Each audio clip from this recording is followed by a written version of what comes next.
voltando aqui, amores, vamos lá. Bem, vimos aí a caracterização, né? Como caracterizar a pessoa com deficiência, a questão da necessidade de avaliação biopsicossocial, né? De passarem ali por análise de uma equipe multiprofissional para analisar os impedimentos a longo prazo, a verificação da existência de barreiras que vão fixar a ideia de que os impedimentos têm relação com a característica física, mental, com a característica intelectual ou sensorial. Fechamos aí o nosso conteúdo com as duas súmulas que eu dizia para vocês de suma importância, tá? Bem, o Estatuto, né, ele vai nos trazer aí alguns conceitos importantes. Esses conceitos, pessoal, que vão estar presentes a partir do artigo 3º do Estatuto, eles são conceitos que vão facilitar a nossa compreensão em relação aos assuntos que a gente vai verificar e que são utilizados também na concretização dos direitos dos deficientes, tá? Então a gente vai memorizar de forma aí bem clara para a gente poder entender o que esses incisos trazidos pelo artigo 3º especificam para a gente, tá? Então vamos verificar esses conceitos. O primeiro conceito que o artigo dispõe para a gente, no inciso, logo no início, é a questão da acessibilidade. A gente escuta muito falar isso, né, nas redes sociais, na televisão, nos jornais, a questão de acessibilidade do deficiente, né? Do deficiente físico, do deficiente mental, como é que a gente vai fazer com que essa acessibilidade, e hoje, no nosso dia a dia, ainda mais com a possibilidade de inserção desses deficientes no mercado de trabalho, no mercado de estudo. Então, como essa acessibilidade funciona? O que é essa acessibilidade? A acessibilidade vai ser todo um instrumento que venha a ser criado pelo poder público e, consequentemente, também pela sociedade, todo um instrumento criado para superar as barreiras que levaram aquele indivíduo a ter aquela determinada deficiência. Eu já falei para vocês que a gente vai conhecer quais são as barreiras daqui a pouco. Então, todo o instrumento que ele é criado para que o deficiente ele possa vencer as barreiras, para que o deficiente ele possa exercitar os seus direitos, as suas liberdades, a gente vai chamar isso aí de acessibilidade. Instrumentos que serão criados para superar as barreiras e concretizar os direitos dos deficientes, acessibilidade. Tá? Segundo conceito, desenho universal, tá? O desenho universal é a criação de produtos, é a criação de ambientes, de programas, de serviços que sejam capazes de serem utilizados por toda e qualquer pessoa, né? Então, não apenas por aquelas pessoas que não são dotadas de qualquer tipo de deficiência, mas é o princípio da igualdade que a gente traz aí presente, tá? É fazer com que todos os produtos, todos os ambientes, todas as criações de serviços e de programas sejam acessíveis a qualquer pessoa. A gente vai chamar isso de desenho universal. Tecnologia assistiva, tá? É a tecnologia que a gente traz voltada para a questão da ajuda técnica mesmo que favoreça a vida dos deficientes. Então, todos os instrumentos que proporcionem a funcionabilidade de bens, de produtos e de serviços que melhorem a condição de vida da pessoa com deficiência, a gente vai chamar de tecnologia assistiva, tá? Barreiras. Olha aí as barreiras que a gente tanto vem falando e eu disse a vocês que a gente ia chegar até elas, tá? As barreiras, elas são os entraves, os obstáculos que limitam, que impedem o deficiente de ter o exercício dos seus direitos, de ter o exercício de qualquer atividade dentro da sociedade. Então, esses entraves, esses obstáculos que limitam ao exercício do direito fundamental, do direito social, do direito do deficiente, de ter a concretização dos seus direitos, a gente tem aí, chamamos essa limitação de barreiras, tá? Pessoal, quais são os tipos de barreiras que a gente tem? E aí você vai identificar muito na nossa prática, do nosso dia a dia, né? Dessa convivência que a gente tem dentro da sociedade. A primeira barreira que a gente verifica é a barreira urbanística. Olha, isso aí a gente vê muito no nosso dia a dia, né? Um cadeirante para se locomover, né? Se não tiver rampas durante todo o trajeto ali da cidade, como esse cadeirante ele vai conseguir se locomover? Então, a urbanística tem relação com as vias e espaços públicos, bem como os privados, né? Um cadeirante, um deficiente visual que queira se deslocar até um restaurante, né? Mas se aquele restaurante, ele, por exemplo, tiver ali escadas, né? Se ele tiver batentes que não permitam com que a cadeira de roda faça a sua locomoção, com que aquele deficiente visual ele consiga se deslocar, né? Por exemplo, sinais de trânsito, né? Que não tem a característica de serem auditivos. Então, o indivíduo que ele tem uma deficiência visual, ele não consegue visualizar a ideia se aquele sinal está aberto, se ele está fechado, tá? Então, as urbanísticas têm relação com as vias e espaços públicos que impedem a concretização do direito, principalmente de ir e vir desses deficientes, tá?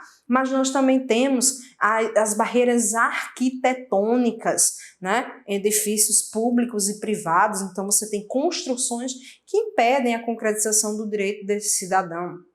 Nos transportes, tá? Então, você tem aí uma barreira nos transportes, né? Ônibus, metrô, trem, que impedem que os deficientes possam estar utilizando uma barreira ali nos transportes. Das comunicações, obstáculos no sistema de comunicação, né? Eu lembro que há uns dias atrás era vinculado na televisão como uma propaganda, né? Um deficiente físico que ele não conseguia, né? Mostrava até o celular assim, dele e ele tentava fazer uma ligação, ele tentava entrar em contato com alguém através de uma ligação, mas ele não conseguia. E ele questionava isso à operadora, né? Por que vocês não fazem aí mecanismos dentro dos aparelhos celulares ou até mesmo os fabricantes de celulares que permitam com que eu possa ter acesso, né, a outras pessoas através desse meio de comunicação. Então você tem aí esses obstáculos nas comunicações. Hoje em dia você já vê, por exemplo, né, transmissões em que você tem lá a pessoa lá, né, que vai estar falando com surdos mudos através dos movimentos, né? Então você tem essa consideração. Hoje você já tem essa obrigatoriedade como meio de comunicação em escolas que tenham crianças com a característica de terem essa deficiência auditiva, tá? Então a gente verifica também nos meios de comunicação, tá? Algumas barreiras atitudinais, tá? Atitudes e comportamentos, né? As nossas atitudes como seres humanos, né? Frente à verificação da existência de que aquele indivíduo ele é portador de uma determinada deficiência. E também as barreiras tecnológicas, né? Que são aquelas dificuldades de acesso às tecnologias, tá? Então você traz aí a característica de que o indivíduo ele sofra com essas barreiras, tá? Então a legislação lista para a gente aí 6 tipos de barreiras que serão aí consideradas impedimentos para que o indivíduo ele consiga ter a concretização dos seus direitos e a prevalência do direito à igualdade. Isso aí, pessoal, essas barreiras estão voltadas para a consideração do indivíduo como deficiente. Não basta apenas que eu tenha um impedimento a longo prazo, que eu tenha uma deficiência a longo prazo, mas que eu também me depare no meu dia a dia com uma dessas barreiras que são listadas aí na própria legislação como mecanismos de impedimentos, como entraves à concretização dos direitos daquele indivíduo e aí, consequentemente, ele ter a consideração de ser um deficiente físico, tá? Bem, outro conceito aí levantado é o conceito de comunicações, tá? As comunicações são as formas de interação entre cidadãos, então as formas que que devem obrigatoriamente serem prestadas pelo Estado e pela sociedade para que esse indivíduo portador de deficiência ele possa interagir, né, como cidadão. E aí a gente vai ter, pessoal, a configuração da língua brasileira de sinais, que é a Libra, aquilo que eu falava para vocês, a professora gesticula tanto, às vezes, que quase que vocês dizem, eita, professora, a senhora está dando aula aí de status da pessoa com deficiência e também aula em Libras. Não tem conhecimento nenhum ainda em Libras, né? A característica de gesticulação é aquela noção de você também falar pelas mãos, né? E o que também chama a atenção de vocês, porque se eu ficar aqui, ó, paradinha, só falando do jeito que eu falo, né? Eu tenho alunos que são alunos, os online ainda não me chegaram a dizer isso, mas os meus alunos presenciais me chamam de boca de matraca, né? Olha, e eu adoro, viu? Eu acho, fico ali apaixonada por eles, porque eu sei que se eu tenho esse apelido aí carinhosíssimo, né, é porque eu estou ali para de fato passar o meu conhecimento e trazer um pouquinho para eles ali do que pode ajudá-los na vida profissional, né? E aí com vocês na vida de concurseiros, né? Então, além de falar muito com a boca, gesticular com as mãos, mas não é o sinal de Libras, que é aí uma forma de comunicação interativa que é trazida para os deficientes, tá? Então, a língua brasileira de sinais, a visualização de textos, né? Então, isso traz aí um mecanismo de comunicação. O Braille, tá? Então, a gente verifica até hoje no nosso sistema de votação, por exemplo, você tem lá um sistema de votação com Braille, né? Porque permite com que, ao sentir através do tato a característica sensorial, aquele indivíduo ele saiba compreender aquilo que está sendo voltado para ele, os números, as letras, né? Então, o Braille, o sistema de sinalização ou meio de comunicação tátil, né? Também, além do Braille, os caracteres ampliados, né? Letras maiores, né? Numerações maiores, figuras maiores, que permitam com que esse indivíduo com a deficiência ele possa ter um acesso. Dispositivos de multimídia, né? Então, às vezes, o indivíduo ele não consegue enxergar, ele não consegue ver, mas ele consegue ouvir, e aí dispositivos que facilitem essa oitiva, ou então o contrário, ele não consegue ouvir, mas ele consegue enxergar, ou ele não consegue andar, e vão existir dispositivos de multimídia que facilitam linguagem simples, escrita e oral, sistemas auditivos, meios de voz digitalizado e meios e formatos aumentativos e alternativos de comunicação. Hoje você, por exemplo, se você quer estudar para concurso, você tem legislação em áudio, o que facilita muito, livros em áudio, né? Livros digitalizados, né? E aí isso facilita muito a vida daquele indivíduo que possui uma determinada deficiência. Eu não consigo me deslocar até uma biblioteca, mas eu consigo acessar aquele livro na internet, né? Não existe uma barreira para mim, porque eu sou cadeirante e eu não consigo me deslocar pelas ruas da cidade de forma a chegar até uma biblioteca, mas eu consigo, através do computador, sentadinho ali, visualizar linguagens de multimídia que facilitam muito a minha vida e a aplicabilidade dos direitos como deficiente, tá? Então, é outro conceito aí trazido, que é o conceito de comunicação. O conceito de adaptações razoáveis. O legislador trouxe a previsão de que deve haver criação de produtos, de ambientes, de programas e serviços capazes de serem utilizados por todas as pessoas, né? A caracterização aí do princípio da igualdade, tá? Pessoa com mobilidade reduzida. Veja que ele faz aquela diferenciação que a gente trabalhou na nossa primeira missão, quando a gente conceituou o que é o impedimento a longo prazo, ou o que é uma incapacidade relativa, uma capacidade definitiva, tá? Ele fala das pessoas com modalidade reduzida, que são as pessoas com dificuldade de movimentação, que não se enquadra como pessoa com deficiência, tá?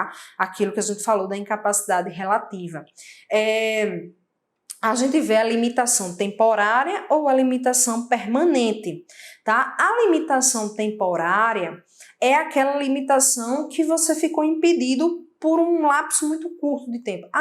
Eu sofri um acidente de carro, né? Tive que fazer uma cirurgia no joelho, então não consigo, por ali um prazo de 3 meses, mais dirigir, não consigo me levantar sozinho, não consigo fazer atividade física. Então, é uma limitação temporária. Ou então até mesmo uma limitação permanente, como por exemplo um idoso, né, que leva uma queda, quebra o fêmur, né, e não consegue mais andar, então ele fica na cadeira de roda, ou fica em cima da cama, né, permanente, mas é a questão da mobilidade reduzida.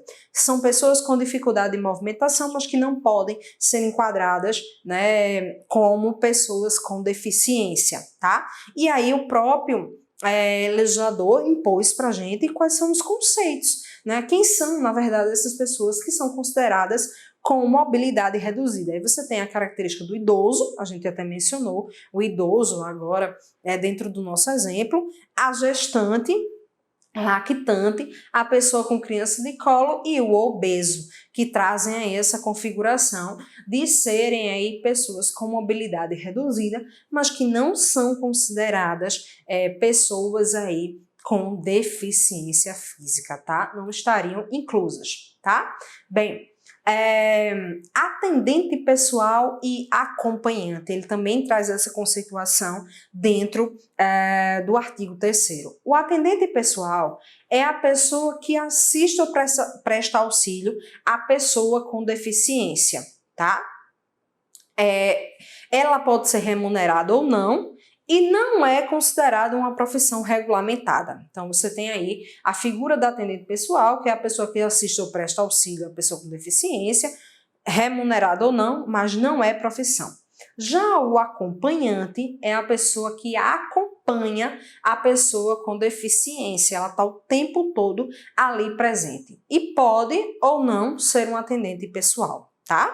Então, você tem essa diferenciação entre atendente pessoal e acompanhante presente aí na legislação. A pessoa com deficiência, ela será protegida contra. Bem, aí a gente tem a questão da definição aí da proteção em relação ao deficiente físico, né? A questão aí de direitos que vão estar protegendo a característica da pessoa com deficiência física, tá? Bem, isso a gente vai nomear de igualdade e não discriminação. A gente já falava sobre isso, que o direito, ele vai proteger, vai colocar dentro como finalidade e princípio do estatuto a igualdade. Igualdade essa material, tá? Mas ele também vai trazer para a gente a condição de que haja uma vedação em relação à discriminação, tá? A vedação em relação a atos que tragam exploração, violência, tortura em desfavor da pessoa com deficiência. Então, é vedada qualquer ato discriminatório em razão do indivíduo por ele possuir uma característica de ser deficiente, independente da deficiência em que ele possua. O Estado, ele vai criar o que a gente chama de ações afirmativas, ou seja, políticas públicas, políticas de favorecimento ao deficiente físico, políticas de proteção ao deficiente físico, tá? Agora, a própria lei, no seu artigo 4º, se vocês verificarem isso, vai dizer pra gente que o Estado ele vai ter a obrigatoriedade de criar essas ações afirmativas, mas o deficiente físico ele não é obrigado a aceitar. Eu tenho uma ação afirmativa de que por ser deficiente físico, eu vou prestar um concurso público dentro das vagas de deficiente físico e eu vou concorrer somente com deficientes físicos. Igualdade material, tratar os desiguais nas suas desigualdades. Professora, mas eu sou deficiente físico e eu quero concorrer com nas vagas normais. Eu não quero concorrer na vaga destinada a deficiente físico. Isso pode acontecer? Pode. A ação afirmativa está ali presente, mas você como deficiente físico, o indivíduo como deficiente, como deficiente, não necessariamente físico. Eu pensei no concurso de guarda, né? Veio na minha cabeça concurso de guarda, deficiente é física, tá? Mas independente da deficiência que ele tenha, ele não é obrigado a concorrer às vagas de deficiente físico. De deficiente, olha o físico de novo aí na minha cabeça. De deficientes físicos. As ações afirmativas serão criadas pelo Estado, mas o deficiente não é obrigado a aceitá-la, tá? Bem, e quando a gente fala dessa questão de igualdade e não discriminação, a legislação ela vai dizer que a pessoa com deficiência ela será protegida contra a negligência, a discriminação, a exploração, a violência, a tortura, a crueldade, a opressão, o tratamento desumano e o tratamento degradante, né?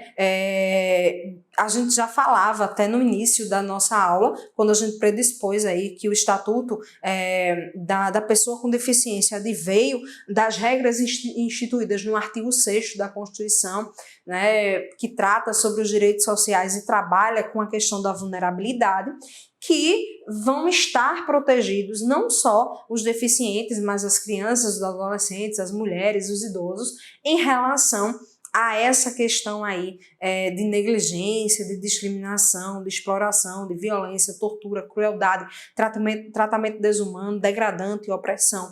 Então, são proteções que vão ser voltadas para todos os indivíduos que estejam em situações de vulnerabilidade, tá? E aí a legislação impõe isso para vocês.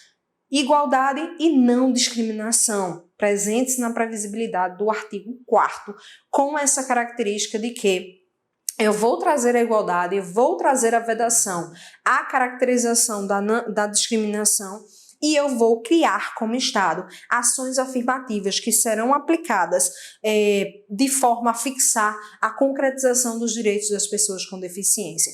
Mas as pessoas com deficiência não estão obrigadas a estarem vinculadas a essas ações afirmativas. Eu faço parte dessas ações afirmativas. Se eu quiser, eu vou estar vinculada a essas ações afirmativas se eu assim desejar. Se eu não quiser, eu vou simplesmente estar voltado dentro do sentido de igualdade formal, né, dos programas que estão voltados para toda e qualquer pessoa, tá? Bem, a pessoa com deficiência e a questão da capacidade civil é a previsão do artigo 6º aí do Estatuto, tá, pessoal?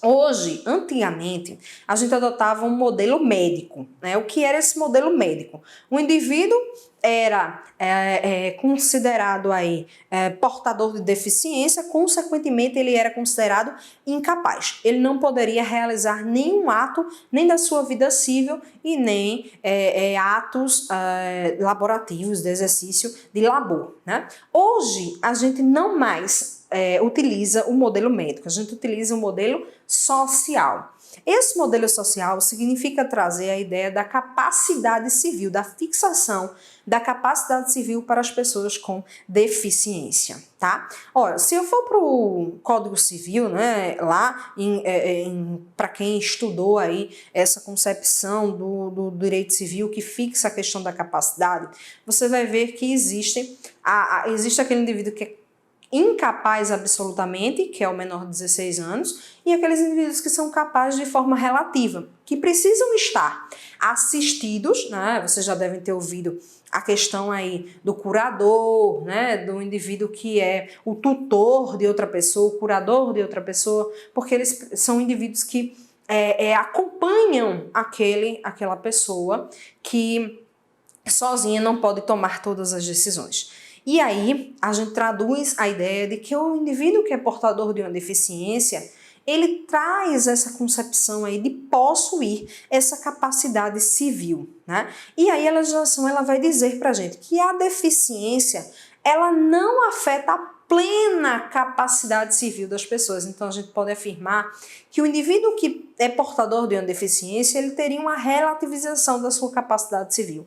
Em alguns momentos, ele vai poder tomar decisões por si só. Em outros, ele vai precisar estar assistido através dessa caracterização da presença de um tutor, de um curador, a depender da situação em que ele se enquadre, tá? Mas aí ele precisa ser assistido, mas ele não afeta. O fato dele ser deficiente, o fato dele possuir uma deficiência não afeta a capacidade plena dele. E aí ele vai poder realizar alguns atos e esses atos são listados no artigo 6º da legislação, tá? Casar-se e constituir união estável, ele pode tomar essa decisão por si só. Exercer direitos sexuais e reprodutivos, então ele também pode exercer sozinho. Exercer o direito de decidir sobre o número de filhos e de ter acesso à informação adequada sobre reprodução e planejamento familiar.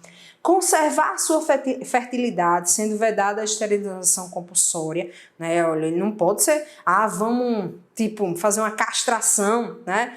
Castração para animais, mas assim, só para você entender, né? Em questões biológicas, em questões médicas, né? Eu vou fazer a retirada do útero da mulher porque ela é deficiente, para que ela não possa mais reproduzir. Eu vou fazer uma vasectomia, né, num homem para que ele também não possa ter a característica da reprodução. Compulsória é obrigatória, tá? Então ele pode fazer por livre e espontânea vontade, mas de forma compulsória, não.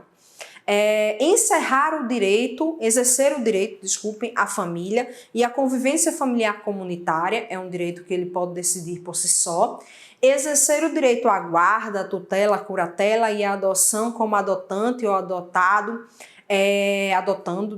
em igualdade de oportunidades com as demais pessoas, tá? Então você traz aí que o artigo 6º prevê para a gente, dentro do Estatuto, em consonância com o artigo da Constituição Federal, que traz esse direito de capacidade, que vai falar para a gente sobre as pessoas que possuem deficiência têm capacidade relativa, de que a deficiência não afeta a plena capacidade civil das pessoas. E eu tenho 6 incisos que são listados aí dentro do artigo 6º, que garantem ao indivíduo o exercício da sua capacidade civil. Então, ele vai poder exercer essas 6 concepções traduzidas no artigo 6º, sem a necessidade da intervenção de terceira pessoa, como tutor ou curador. Ele teria aí a possibilidade de, por si só, tomar decisões em relação às caracterizações presentes no artigo 6º. Ok?